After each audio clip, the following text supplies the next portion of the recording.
Hot damn, you're listening to Frolicking Chronicles, a Frolick Inc. broadcast.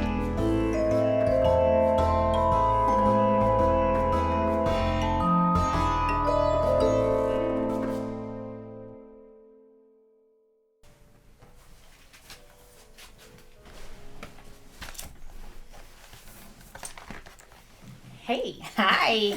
Oh my gosh, I can't believe it. We made it through the weekend. We're almost to our finish line of tons of goals and just conquering our big to-do list. It was a big one this weekend, but I'm super proud. You guys should check out our at Frolicking Chronicles on Instagram and see how we decorated T's front porch today. It's super cute. It is so cute, and I'm glad that we were able to do that, and it really gave me a head start. I mean, it looks fabulous during the day. Yay! So. That's always the goal, right? I don't know if any of you guys are Disney fans. Well, Ricardo, if you're listening, we know you're a Disney fan. Right? And one of our biggest things is that people will decorate their houses at night and it'll look super great with all the lights. And then in the daytime, it just looks like a crazy muck of cords stuff. And crazy. So our goal is always to have our... thank you, sis. Our yards and our houses look good during the daytime. It's like a Disney vibe. Everything looks good day, night. But good gosh, could it have been any warmer? Yes, probably. But it was very warm. For I haven't rocked shorts in a long time. Huntington Beach, you know. Mm-hmm. Though I switched up into my sweats, and today, if you notice, I'm a proud family member of Graveyard Mafia. I got gifted this shirt during my summer spook nights. I know, it's and so cool. I'm so excited. So at Dead Caddy, thank you so much for honoring me with that. And you're kind of dressed for bed already too, because not only can you rock that shirt during the day, you can rock it at night, and you got your Mystic Museum sweats on, and so that way, as soon as we're done recording, you're out, gone in 60 seconds. Yep, I'm gonna drive home back to the IE. Well, speaking of Inland Empire, today we're taking it to Orange County. Orange Santa Ana. The OC. Mm-hmm. And we are talking about a couple of historic places in Orange County. Mm-hmm. And two of them happen to be in Santa Ana. So we have the Howe-Waffle House. Yes. I think we've talked about this before. There are no waffles. Do not go thinking you're having waffles. Which was funny that we actually went to the wrong house the first go of it. Yeah, exactly. I have to tell you, sis, I think you have a little lipstick on your teeth. Do I? Yeah. I don't know if anybody, you got it. I don't want anybody to zoom in. I'm always concerned I can't see the camera, but if I take my glasses off, I can't see. Yeah, we can't see. I'm trying to fix my angle so that the light's not constantly reflecting in my glasses, but I'm not sure. It's kind of hard with our lighting, but you guys, you should see the setup beforehand. We're trying to really manipulate the daytime and what's going on, but it is dark outside. Okay, so let's talk about the Dr. Willela Howe House and Medical Museum. Yes. Located at 120 West Civic Center Drive. Not whatever address we went to originally. If you go to our Frolick Inc. Instagram, we were at the wrong house because Google sent me to the house that was on, shame on me, Wikipedia. And I plugged in that address. You know, we're always kind of in a mad dash to get where we need to go. Mm-hmm. And, you know, we got a zillion things going on. Mm-hmm. But darn it, if we weren't planning to get together on that first Saturday of the month in August. Right. And we needed to make going to the house a priority. Right.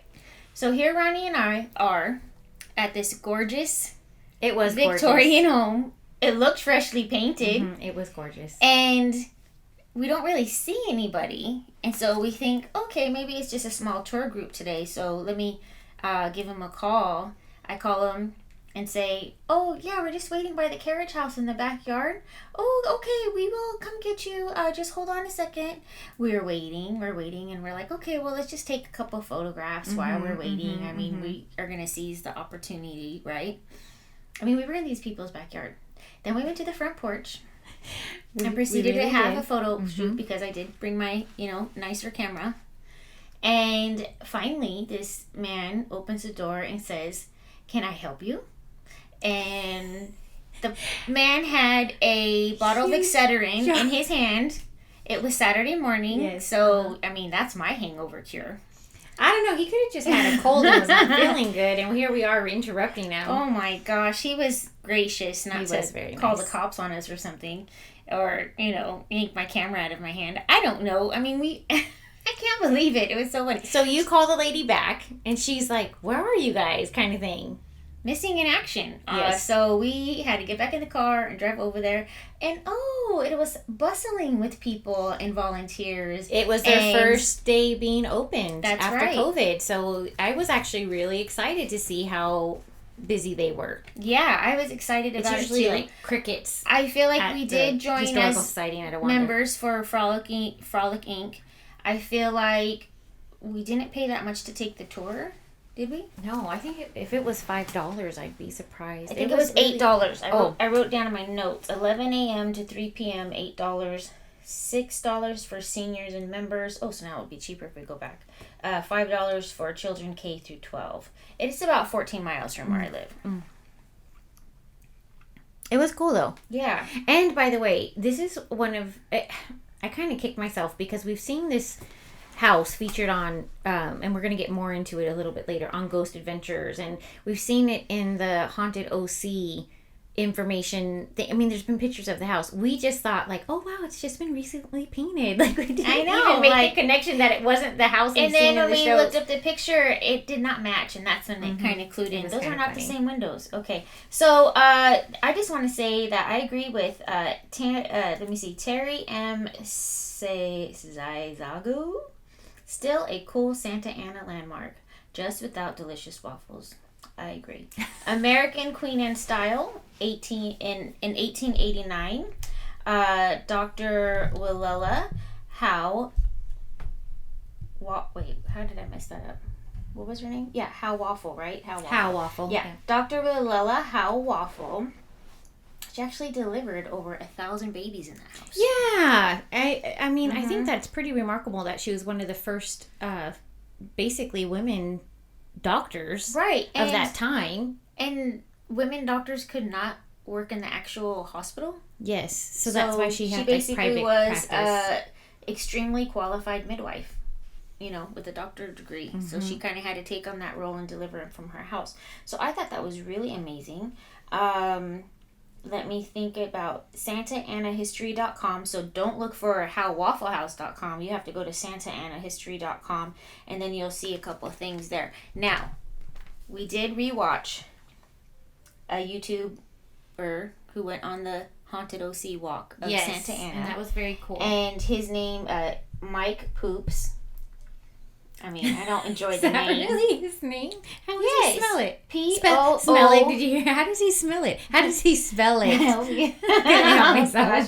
Guys, it's like Sunday evening, and we really knocked out a lot of our goals. Smashed them this weekend. P-O-O-P-E-S. What I like about it, though, is that Tina, the president, who we did meet, who was very cordial. She was amazing person. Goes into detail on his... Well... I can't say goes into detail, but she does explain why the members at the society there were not happy with Ghost Adventures cast. How many people saw the Ghost Adventurers that featured the YOST Theater in the Waffle House? Do not believe these people. They called me about 6 months ago and said, we'd like to come back to the Waffle House. And I said, okay, sucker, here's the deal. When they put us on the TV, I know what they did with the Yost, okay, and they need their viewers, so they have to make it sensational. But we're coming from a historic sense. They took our story and made it into some big lie, and it's been about 6-8 years ago, and we're still mad at them. Oh, yeah. Are we getting into that already? YOST Theater. I just have it in my notes, so, well, yeah. I think it is in our segment 1. It is, and so here's the thing. As a person who's been involved with the historical societies, it is always of interest to me to figure out what other societies are doing. So I was out here, we were recording a couple of podcasts. I think we were doing the Nightmare on Elm Street one or something. And we said, you know what? And this is mostly our life. Let's rally and let's try and, they're open. Let's go try and get a day trip in. And first of all, they were very welcoming. And the house has air conditioning, which is a treat. Yes, and they have because the my doors house open. doesn't. Yeah. No, I mean, like, in general, historic homes don't typically have air conditioning. But they also kept the doors open. Yes. So these are the things I'm paying attention to. Who's welcoming us at the door? What are they going to talk about? And it really was a very detailed tour. I mean, they walked from one parlor room to the other. And then she gets to the medical area. And that's when she kind of dived into the Ghost Adventures bit and how they're still mad at them. Yeah. For how they kind of twisted the story. And basically... to their benefit. Yeah, because, you know, with Ghost Adventures, and I do enjoy the show. I mean, Betty can recite the intro like the back of her hand since she was probably 7 or 8 years old. There are things in this world that we will never fully understand. We want answers. We have worked years to build our credibility, our reputation,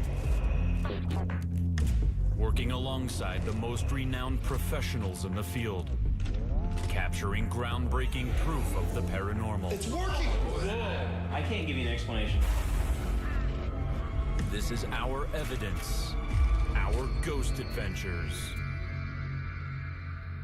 And for me, you do get that these shows have their formula, right? So with Ghost Adventures, to me, it's always like, and I think we said this last season too, where it's almost like a joke, like, let's take shots every time they say the word demon. Like, that's their thing. Like, let's make it about Satan. Let's make it about demons. And, you know, like, when they brought up the demons at the Legion in Hollywood, I was like, what? What are you talking about? Like, that's just a good old time over there. So, that being said, they kind of did this twist on the story where here we were so proud to hear that she'd given, you know, birth to 1,000 babies. Helped give birth to 1,000 babies. They focused on physician. They focused on her abortion ex-husband giving abortions. Yes, and which by wasn't the way, proven. He was alleged. Okay. Yeah. And of course, when you're alleged, it tends to stick with you. You know, people always going to second guess you. They stuck with the scandal of the story, right? And the hard work of the people. Yeah, I love that. You know, I love those two words together. Missed opportunity to really talk about the woman part of what the accomplishments were, and that she might have been lingering there, and some of this EVP sayings that were coming through on that machine. Probably, okay, maybe she's like in big trouble was one of the things that they said. Okay, maybe a ghost spirit is saying, oh, I'm in trouble, like I'm pregnant, or, you know, whatever. But if you had a traumatic birthing experience, and you know that I joke about it, and 50% of your jokes usually are 50% truth, I would have died in the 1800s giving birth to Jaden. Yeah, we were not made to deliver babies. We weren't. And for myself, our body types is what we're talking about. Yeah, so. I went into toxic shock. It was emergency C-section and all of this. So I thought, well, what if she's saying, oh, I'm in trouble, and it has nothing to do with an abortion. It has everything to do with, like, oh, I mean, hello, you're giving a human life there. They cherry picked, if you will, the parts that benefited their show, which Tina did admit that, and even in the YouTube, that's what Ghost Adventures and those type of shows sell, right? Mm-hmm. They sensationalize storylines for ratings. And gosh, if you go on to Discovery Plus now and or Amazon, you're going to see 101,000 different shows on ghosts. And, yes. But to me, and you and I have this conversation, it's all kind of like the same cast. Yeah, it's very male dominated. Yes, male dominated. And thank God the Ghost Brothers came up. I mean, there's not a lot of diversity. Oh my gosh. And I don't know that it's intentional. You know, it's just I think there's a lot of paranormal groups that happen to be of, you know, Caucasian. It could even go into the diversity lacking, whether it's based on historic, just kind of the Christianity backing and not dabbling in that stuff, and or that's real, by the way, in our African American brother and sister society, like they, like in their realms, in their communities, like you just don't talk about that. We had a girl, I wish I could remember her name right now, when we were in 8th grade, and she would be like, you know, if you yawn in church, that's the devil, right? I was like, oh my gosh, I'm yawning. I was just yawning right now because it's Sunday evening. I know. I wanted to say, too, though, that people don't have either the generational wealth or the safety net financially to pursue hobbies that cost money. Mm-hmm. And I think when you start getting into paranormal investigations and there's even some what we're startup doing costs. with podcasting and this season updating our mics and Mm-hmm. all that stuff, you have to have some disposable income Mm-hmm. to be able to do some of it. Yeah. So- true. Mm-hmm. So that being said, most of them probably have. I mean, before they're getting accepted on. My ears are totally ringing right now. Do you need me to lower the thing? I don't know. It might just be my ears. Okay. You know, I have hearing. Well, we do have issues. that with the VA, yes. Exactly. So it's just coming at me right now. For many, many years, I thought that what's classified as tendinitis, is that what it's called now? Right? That's the thing where you hear the ringing in your ears, the constant ringing Yes, in your like ear. Bradley Cooper in A Star is Born. Yeah, but for me, I always was told that means there's like spirits around you. You know, it sounds like a vacuum cleaner sometimes. I always just thought it doesn't means stop. somebody's thinking about you. I have no idea, but Yeah. all I know is then I got diagnosed that I actually had hearing loss in my left ear, and I actually had this condition. Sometimes I'm literally talking to her and she hasn't heard one thing. I She's not can't- ignoring me. No. So then I realize I need to move around yeah, to and the other honestly, side and talk to her on the right hand side. that's why even in this podcast, how we are now airing it on YouTube, I'm just conditioned to sit on this side, so my right ear is closer to her, so I can. hear a Well, little I bit like better. that because this is more my good side of my smile. I'm hiding And in the it's shadows. like my little cricket hiding in the shadows. That's a funny show. So yeah, so getting back to that Ghost Adventures series or that episode, Samantha looked it up, and it is confusing, probably just like season 1 for our listeners when they're trying to find us on Apple. Antonio pointed this out. You know, some will say like, "Hey, season 1 episode this," and they're not all lined up the way we thought that they would be But organized. then when I in the look at queue. it, it looks totally organized. So Yeah, I don't it's get so how strange. it comes up.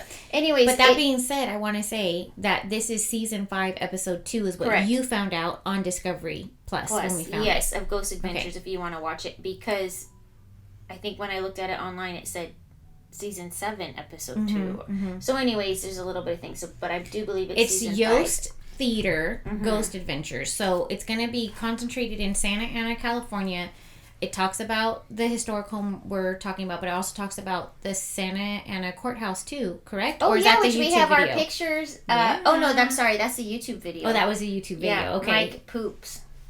It's so weird. Mike, okay, Mike, what is that story? I mean, I might have to go comment on your YouTube. But to seriously, know how that's Samantha, is that you're your real going name? to create a playlist with all Oh. the YouTubes videos that we have told you we've watched, so you guys have an easy way to find those. So I'm kind of excited about that. Yeah, I need to remind myself like 200 times.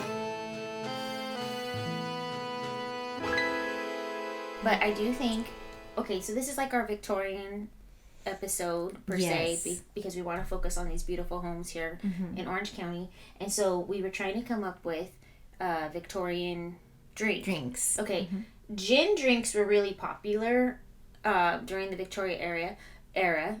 So were rhubarb dishes. Yes, this is something that I've only tasted.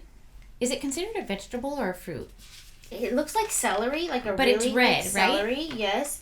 I've only had it a few times in my life outside of this drink. And of all places, I've had it, speaking of Orange County, Knott's Berry Farm, in their restaurant. They have, That like, makes I believe they total make like a sense. soup with it and maybe some other types of things with it. I remember it kind of maybe even was like a garnish thing on my plate. And that's at that, famous place where you get like the chicken and stuff like that. I love that place. It seems so good.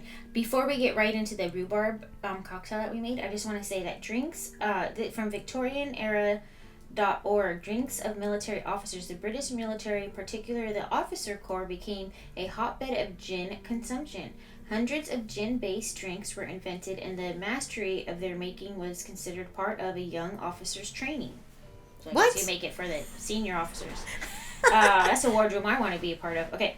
The best known of their cocktails, the gin tonic, was created as a way for Englishmen in tropical colonies to take their daily dose of Here we go again. quinine. I think quinine. I think it was quai. A very bitter medicine. That's probably why I love tonic water. Used to ward off malaria. And modern tonic water still contains quinine, though as a flavoring rather than a medicinal type of thing. But gin slings were also popular. But I don't know if I've ever had a gin sling. What is that? I think we're gonna try those eventually. Okay. But what I want to say is, I had rhubarb stuck in my mind. I don't know, because when I'm researching recipes and different things, like, I just had to find some rhubarb and make a simple syrup. Like, it was just stuck in my mind, so that's what I picked up on Friday and made it yesterday morning, this rhubarb simple syrup. So, our cocktail tonight is called a Rhubarb Bellini. Ronnie loves Bellinis. It is warm today, and so this is like a perfect kind of summer to fall, warm. We usually have... Oh my god. Is Paxton trying to scare us? Paxton's trying to scare us through the window. Okay, because I'm literally like, I hear something extra. And he looks scary. He found a Halloween mask. He's digging around. We took down our Halloween boxes today. He knows where I love you, babe, so much. Yeah, because my beautiful sign that Sophia bought me for Christmas last year is on. So he knows we're on air, so he's totally messing with us. Okay. So, Rhubarb Bellini. I love Bellinis in the summer. I usually do a lot of peach ones. So this drink just sounded completely compelling. So yummy. So you're gonna, what I also loved about this was that it had the St Germain Liquor in it, the elderflower liqueur. Oh my gosh. Which I bought for last season, and I never got to it because I got confused. I bought it thinking it was German, but it was really a French liqueur. So it was some other thing we were doing. Oh, well, it is October and Oktoberfest, and Germans love that. Okay, so Rhubarb Bellini, this is from August 22nd, 2019, Anita L. Arambula, confessionsofafoodie.com. 4 ounces of St. Germain Liquor, 2.5 ounces of rhubarb syrup, 4 ounces chilled Prosecco. So if you can, chill your champagne glass, chill your Prosecco. You're going to go ahead and put in your St. Germain Liquor, or any elderflower liqueur you can find. It's so good. Your rhubarb simple syrup that you're going to have to make, which is basically cutting a couple pounds of rhubarb, boiling it down, removing the stalk and, the mush that it thing has, skimming off the foam and letting that cook down with, a cup and a half of sugar or whatever it is. And then you're going to top off those 2 ingredients with Prosecco. It's so good. And it's such a pretty drink. And by the way, can I just say that St. Germain's bottle is like beautiful. So beautiful. It's so beautiful. It's classy. I cannot wait. I hope you guys, if you're on Instagram or on TikTok, follow our Frolicking Chronicles, follow our Frolicking, because we got some lovely, kind of witchy Victorian pictures tonight. Paranormal cocktails on TikTok. Yeah. So here it is. Shall we cheers? We're going to cheersy. 2 historic homes. And the societies and organizations that keep them afloat. I love these glasses, by the way. Thank you. It is like sweet. I don't even know. It's so. These go down easy. Now you can't see the drink and the beautiful coloring on this, and that's why we took pictures earlier. But one of the things is when we're podcasting, our drinks get warm. So I found these at Bevmo. I also have a pool, so these are perfect for outside. I love this. Put it up in the camera just a little bit. It has a little lid. Love it. It has a little sippy cup for me. It was a perfect find. Samantha, the drink is beautiful. It is lovely. Presentation you did is amazing. It is. I feel like I'm just drinking elegant. Yeah. By the way, can we talk a little bit about the artwork we have here tonight? We can. Mark Willoughby Wood. On Instagram and Facebook. He has an incredible collection of crepe paper. Sadly, I'm not going to remember what era this is from. I think it might be 40s? 60s. Oh, well, we're going to have him comment. Okay, what I do know is it's crepe paper from a tablecloth. It was a panel that he cut out and then he framed. Yeah, and he has his own YouTube channel, and it's like the Art of Thrift or something with Mark Willoughby Wood. And he shows you how he does this, where he actually goes thrifting for the frames, and he will redo the frames to match these pieces he even doesn't even enjoy circular frames, because he makes jokes about it on Facebook, I think, Does he really? He's funny. He's totally funny. He's got some sass. And anyways, he cracks me up. But this is his art, and I just love it because the witch, the black cat, the jack-o'-lanterns, I mean, it's just really, I love it. So, Ronnie, I love saw supporting local artists. leaning against a wall in the guest bedroom. Yeah, and I said, we're gonna put that in the podcast tonight. I'm not sure, exactly. I'm not sure where I'm gonna hang it up for Halloween just yet. I'm even unsure like how much Halloween I'm going to decorate because it's a year for you. I have to pack everything up myself, which is every year. So I just don't know how much I'm going to dig in because it's a quieter year. And it's a quieter year because your kids are both of them are at college now, so you're empty nester. Both of them are in college, and we're not planning to have any parties or get-togethers. Oh, and our birthday. Oh yes. Did we get to what we're doing on our birthday? We decided that we went on to hauntedOC.com, and we're going to do the Fullerton Ghost Walk on October 9th. Now, our birthday is the 10th, and again, I'm not sure when this is airing, but we are going to do the Ghost Walk of Fullerton, and then we're going to try, because there's no reservations, the Old Ship restaurant, right? That you and Betty really liked. Right. English pub. I enjoyed it in Fullerton because, number one, we've always said, like, if we ever had a storefront, we would push, or official studio. Fullerton is kind of our town. And in that way, it's because there's so many great eateries down there and shops. And there is that one that's predominantly has, like, French things here and there. But they have, like, their own ghost situations in these, like, buildings. Yeah, there's brick and mortar you have buildings. a Fox Theater down there. Yes. It's a well-established part of Orange County. You have the college area. It's a cool vibe. And you actually went to the floral shop. I think we talked about it last season, right? Mm-hmm. And that is said to be... Yeah, there's actually a woman ghost who actually passed away in the house. Yeah. And you guys can revisit the Fullerton episode in season 1 and get all that information. But the reality with Fullerton in general, what I'm excited about is because it's a walking tour. And this reminds me of New Orleans. I know. And this guy, Ernie, he's the CEO of it. And I don't know that he's giving the tour. He probably has tour guides. No, he has tour guides I saw on the website that do different things. But he's been, I feel like it said since 2012 that he came out with this company. And I do remember seeing them at Midsummer Scream. I do remember that too. Of course, any Bob Gurr stuff, he's heavily involved. Mm-hmm. And so, yeah, we're going to give Fullerton a go. It's perfect because it's outside. Yes. We're excited. We're excited. We're gonna be. It's on the night, so we won't be. Wear some good walking shoes. We won't be together on our actual birthday because this thing is on the night. Right. On a Saturday night, which is kind of nice. Yeah, and we're together tonight. Because our birthday is on a Sunday this year too, and the kids still have school on Monday for me, and I don't have Mondays off. Yeah. So it'll be nice that we're celebrating on Saturday. Yeah. And then I'll just roll with how the energy goes, because sometimes I don't mind just hanging out at home on occasion. I did make a reservation also for Duke's for Paxton and I to go to. Oh, nice. I do. That's the one time of year I don't really mind going, like a special occasion. Although Fridays, they used to have a good Mai Tai special.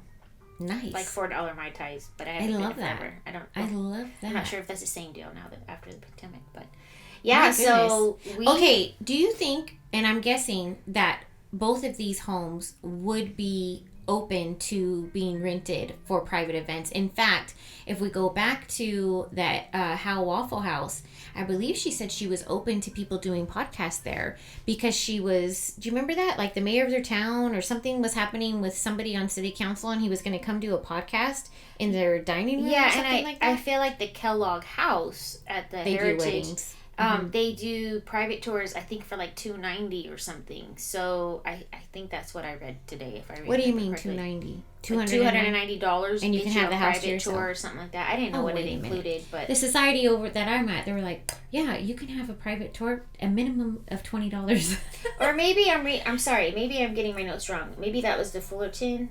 So since 2000, it's $24, which we paid per person for the walking tour, or $290 for a private tour. Oh, you mean that they... You know what? That's clever of them, though, because it would not be unlike us that if Ian was in town and our sisters or, this type of thing, where we wanted to have the ghost tour, but especially during COVID, where it was just us that were already cross-contaminated. So we're that's in actually, the same social bubble. Yeah. That's really awesome. I know. So that's where we're at. I love it. Well, hopefully we learn more about the ghosts and spirits of Fullerton, and we'll be sharing with that. Yes. Sharing all of that with you guys soon. Right.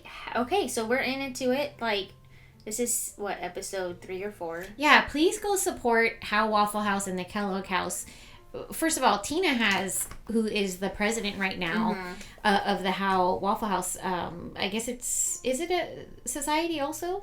I'm pretty sure. Part of the SantaAnnaHistory.org. Yeah. She really had a paranormal experience. Actually locking up the house, and what you do all the time at your historic society. I do. I don't have anything quite as fantastic as what she was telling us, but what was cool is we kind of lingered after the tour and caught up with her in the dining room. Because it was like our first outing. True. Really? And we were hanging out in the dining room when she came over. I introduced myself and I said, thank you for your good work. I also belong to a society. Kind of expressed to her like what, our challenges are, in a post-COVID type of situation. And then somehow the conversation, she found out we were doing our podcast and found out the name and everything. And she just opened up about this paranormal experience. And I won't give it all away, but I'll say there was a ball of light involved. And she had that energy right in front of her. And she embraced it. She embraced it. And I just think show no fear. That's what I learned watching The Nun yesterday. Oh yeah, Ronnie made me stay up. And I made her stay up, and then I was falling asleep. That's also going to be on our YouTube. I think or bits Patreon. bits and pieces of it will be on our YouTube really channel. I tried, because I had seen it already, and then so I was like, oh my gosh, I'm feeling that. I got up at 6 in the morning. I know. Well, all right, you guys. Well, visit Orange County, guys. Tag us in your guys' decorations. If you are proud of your porch for this spooky season, tag us. We'd love to see it and then share it. We'll share it. Yeah, and when you see my porch, we have these skeletons, and I was inspired by Rogers Gardens' skeleton wall, basically in their Mummy Universal monster room. Yeah, the Mummy. So cool. And normally these skeletons are hanging from my palm trees. Yeah. But I love that so much. I told my husband, I think I just want to use them on the porch this year. And Ronnie, of course, gave her a blessing, like, you can change it up. Because we are notorious for, like, setting up almost exactly the way it was the year before. Well, and that's one of the things, going back to Mark Wood. He really helps me at the Chafee Garcia house and Chafee Isle house when we have to decorate the front porches. And even though we gave that kind of freedom to certain people over summer spook nights, he did do the last one, and it was Sleepy Hollow themed. Oh, he knocked brilliant. It out of the park. He was in a zone that day. He was like, Tamantha, I'm going to help you with the Madame Toyota table. I'm going to do this. We had to run out to go try and find some Headless Horseman stuff. We came back with lunch for everybody, and he had already tackled a gazillion things. He is so clever. Of course, he uses the dried up fall leaves. He grabs just from the property. He's scooping up. He is grabbing the dead hydrangea. Yeah, dried out. And then they dried beautifully. And they're such a great filler. I mean, I tease him, I'm your apprentice any day. Let me tell you. And then Eric and I started watching the Sleepy Hollow show again on Fox, right? Yeah. You can watch it on Hulu. Anyway, sure enough, because he loves that show. Mark loves that show. The box set. And Eric and I wanted to understand, or it was gifted to him, but Eric and I wanted to understand all the references that he sometimes makes. And so we started really watching it, and sure enough, I saw hydrangeas in the back sets of some of these colonial inspired because homes. That's what I feel like I do. You noticed tonight.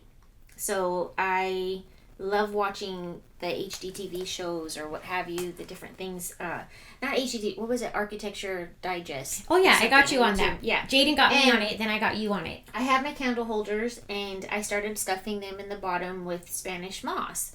And the reason these are so cute. I wish we would have brought one in to show you guys. Yeah, the reason but you'll see it on our Instagram. It helps because, how many times do you have either new or vintage candlestick holders and your stick is too loose in it, and this helps fill the base. And I got it from Jessica Alba. It wasn't featured like, oh, look at my candlesticks on my mantle. I just happened to notice it and thought, wow, So that's they take a so little bit of the cute. Spanish moss and they put it inside the candle base, or I just put it yeah. around the bottom. Then you put your taper candle in, and it's just all nice and so snug. your candle's not and it looks flipping over. great. You don't want a limp candle or a tilted candle. Yeah, and it made for a perfect backdrop for the drink we're having tonight because, like I said, it gave kind of this witchy cottage vibe, Yeah. and I totally dug it. And it's perfect for spring because that's what I was, when I decorated for spring, that's kind of what I was thinking. I don't know. Like bird's nest type of thing. Yes, So, yeah. exactly. Yeah. But for Halloween, it was perfect. So get you Oh. some Spanish moss, and we'll post that picture. Will be up for sure Soon. by the time that you guys hear this podcast. Yeah. But yeah, you guys get your spooky on. Make sure you tag us and show us how your Yes, we get front porches are inspiration turning from out. everywhere. And yeah, let's see it. Show it. happy spooky season. Yes, Spooktober is here.